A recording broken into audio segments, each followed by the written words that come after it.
WhatsApp guys welcome back to our YouTube channel and a new video. तो भाई आज हम बात करने वाले हैं एसआईपी के बारे में। और एसआईपी में बहुत सारे लोग जो मुझे लगता है कि एसआईपी नहीं है वो आप एसआईपी को समझते हो। SIP is not what you think. SIP is a tool. और मुझे लगता है कि बहुत सारे लोग लगता है कि SIP is a magic button, SIP कर देंगे और हम करोड़पति बन जाएंगे, but I don't think so. मुझे नहीं लगता कि एसआईपी आपको करोड़पति बना देगी। इनफैक्ट एसआईपी एक चीज़ तो गारंटी कर सकती है, वो है डिसिप्लिन। बट एसआईपी ये चीज़ गारंटी नहीं कर सकती कि आपको राइट टाइम पे आप इन्वेस्टमेंट कर दिया आपने, राइट फंड में आपने इन्वेस्ट कर दिया, राइट टाइम पे कर दिया, और क्या कहते हैं राइट जगह कर दिया, राइट नंबर ऑफ स्टॉक्स में करा, तो ये एसआईपी गारंटी नहीं करती। तो और एसआईपी में बहुत सारी गलतियां जो लोग करते हैं उस बारे में बात करने वाले हैं हम। तो बने रहिए इस वीडियो में। और मुझे लगता है कि बहुत सारी चीज़ें एसआईपी के बारे में जो आप गलत सोचते आए हो, आज वो आपको चीज़ें पता चलेंगी कि आप एसआईपी के बारे में ऐसे सोचते थे पर ऐसा एसआईपी के है नहीं। तो let's break down SIP as if you have never think of as you have never thought of SIP before. Let's start the video. पहला बात करते हैं हम SIP is a tool, it's not a guarantee. तो SIP एक tool है, वो guarantee नहीं है किसी चीज़ की। आप डोंट थिंक कि आप अपने एसआईपी कर दिया आप अमीर हो जाओगे, गारंटी है। एसआईपी एक चीज़ ज़रूर इंश्योर करता है, डिसिप्लिन, कि आपका रेगुलरली आपका एक जगह पैसा जा रहा है और एक पर्टिकुलर टाइम पे जा रहा है। तो आपको सिर्फ एक ऑटोमेशन मिलता है जिससे आप ऑटोमेट कर लेते हो अपना इन्वेस्टमेंट। अब आपको हर महीना पैसा, जो अभी तक प्रॉब्लम ये हो रही थी कि आप पैसा खुद नहीं निकाल पा रहे थे, आप खर्च कर ले रहे थे पैसे, पर अब हर महीने अपने आप अकाउंट से कटे आता है पैसा, तो आपको अब कुछ कर नहीं सकते। वरना पहले क्या होता था, पहले आप खर्च करते थे और जो बचता था तो उसमें से आप इन्वेस्ट करते थे। पर अब ये एसआईपी एक ऐसा टूल आ चुका है जिसकी वजह से पैसा अपने आप कट जाता है, तो आपको एक डिसिप्लिन ज़रूर मिल जाता है। बट अब हम बात करने वाले हैं वो मिस्टेक्स की जो आप एसआईपी में कर रहे हैं, और मुझे लगता है वो आपको बहुत भारी पड़ सकती है। पहली mistake, stopping SIP during a market crash. बहुत सारे ये लोग गलती करते हैं। जब भी मार्केट नीचे गिरता है आप एसआईपी करना बंद कर देते हो। इनफैक्ट अभी रिसेंटली की रिपोर्ट है कि जब 10% 20% के आसपास मार्केट में जब करेक्शन आएगा, अभी रिसेंटली की बात है, तो बहुत ज़्यादा एसआईपी में गिरावट आई। एसआईपी के नंबर्स वो लगातार जो एग्जैगरेट कर रहे थे वो इनफैक्ट बढ़ गए, और इनफैक्ट बहुत एकदम से डिक्लाइनिंग नंबर्स भी स्टार्ट हो गए थे आना। वो इसलिए क्योंकि मार्केट लगातार गिरता रहा, लोगों ने सोचा नहीं था कि मार्केट का 20% तक गिर सकता है, और इनफैक्ट विदाउट एनी क्या कहते हैं विदाउट एनी न्यूज़। अभी तो रिसेंटली न्यूज़ थी कोविड के टाइम पे कि मार्केट आधा हो गया था, पर अभी तो कोई ऐसी न्यूज़ भी नहीं है, ऐसी बहुत बुरी सिचुएशन भी नहीं है, तब भी मार्केट कंसोलिडेट कर रहा है और गिरता ही जा रहा था 20%।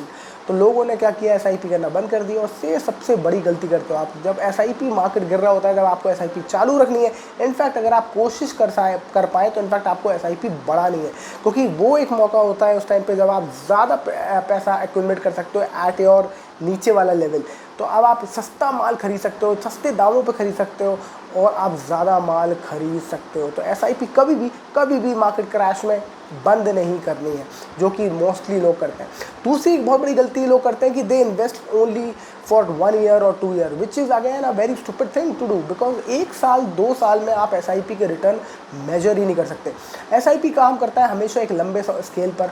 हो सकता है कि 1 या 2 साल जब आप इन्वेस्ट करें उस दौरान उस फंड में बढ़ती ना मिले आपको, आप बोलो कि यार ये कुछ हो ही नहीं रहा, फंड में भाग ही नहीं रहा, और हो सकता है स्टॉक मार्केट ही उस टाइम पे ना भाग रहा हो, स्टॉक मार्केट ही उस टाइम पे एक ही जगह एक ही रेंज में घूम रहा हो या नीचे की तरफ जा रहा हो। तो आपको अगर मार्केट नीचे की तरफ जाने लगा तो आपको नेगेटिव रिटर्न मिलेंगे और उससे आप घबरा जाओगे।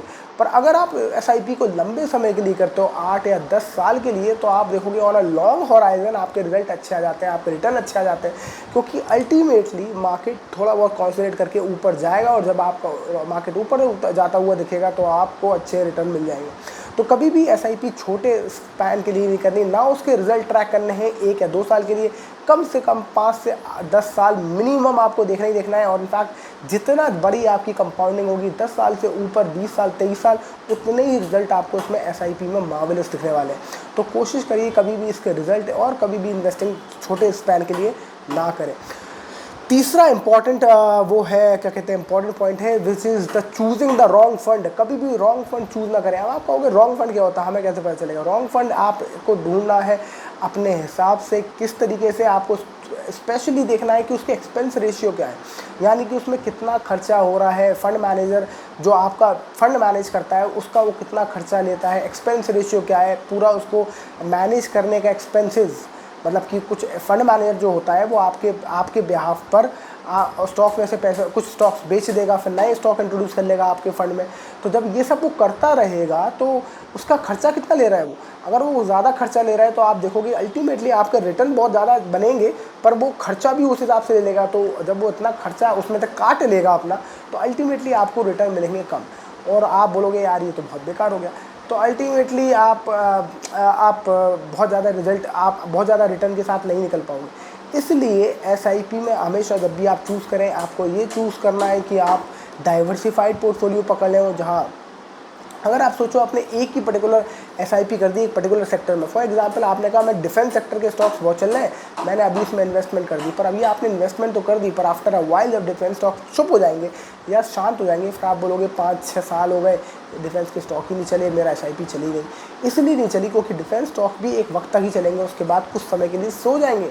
जब सो जाएंगे तो आपका फंड भी सो जाएगा और आपको रिटर्न नहीं मिलेंगे। इसलिए मेरा हमेशा एक सजेशन होता है कि आप हमेशा डाइवर्सिफाइड पोर्टफोलियो में जाओ, जहाँ सब तरह के फंड हो, एफएमसीजी का भी हो, आईटी का भी हो, लार्ज कैप भी हो, स्मॉल कैप भी हो, तो आपको डाइवर्सिफाइड पोर्टफोलियो मिलेगा। एक आपको हर तरीके के स्टॉक में पैसा लगेगा, तो कोई भी जो सेक्टर भाग रहा होगा उसमें आपके कुछ स्टॉक्स तो होंगे जो ऊपर तेज भाग रहे होंगे, और उसमें आपको उसका फ़ायदा ज़रूर मिलेगा। तो choosing the right fund is also very important. At the same time आपको ये भी देखना है कि कितना खर्चा आपका फंड आपकी जेब से निकालना है। तो एक्सपेंस रेशियो, एग्जिट लोड, ये सारी चीज़ें आपको चेक करना है किसी भी फंड में इन्वेस्ट करने से पहले। और सेक्शन 3 जो लास्ट जो इम्पॉर्टेंट चीज़ है, which is the power of compounding. आपको समझना है कि पावर ऑफ कंपाउंड ही काम करती है। SIP is all about power of compounding. आप जितने समय तक मार्केट में बने रहेंगे आपका रिटर्न उतना ही अच्छे रहेंगे, जितना समय तक आप पैसा इन्वेस्ट करेंगे। आप अगर ऐसे सोचे 5,000 रुपये आपने हर महीने इन्वेस्ट किया, एसआईपी करी और 12% आपको रिटर्न मिले, तो आप सोचे अगर 5 साल तक आपने किया ये, तो 5 साल में आपके जो पैसे हैं वो 4 लाख रुपये हो जाते हैं। 4 लाख रुपये 12% अगर आपको रिटर्न मिला, इंडेक्स फंड में भी आपने इन्वेस्ट किया तो, अगर 12% मिला तो, राइट। पर अगर आपने ये 20 साल के लिए कर दिया तो आपने कितने साल ज़्यादा किया, 15 साल ज़्यादा किया, है ना, क्योंकि आपने 5 साल में 4 लाख कमा लिए थे। पर यहाँ आपको जो रिटर्न है वो मिलेगा 50 लाख से भी ज़्यादा, यानी कि आपका 4 लाख 50 लाख से भी ज़्यादा वो हो गया, जबकि आपका जो टाइम पीरियड है वो 4 गुना बढ़ गया। मतलब 5 साल में आपने पहले इन्वेस्ट किया था, अब 20 साल में इन्वेस्ट किया, 20 साल के लिए इन्वेस्ट किया तो 4 गुना बढ़ गया, 5 4 20, तो 4 गुना आपका बढ़ गया आपका क्या कहते स्पैन।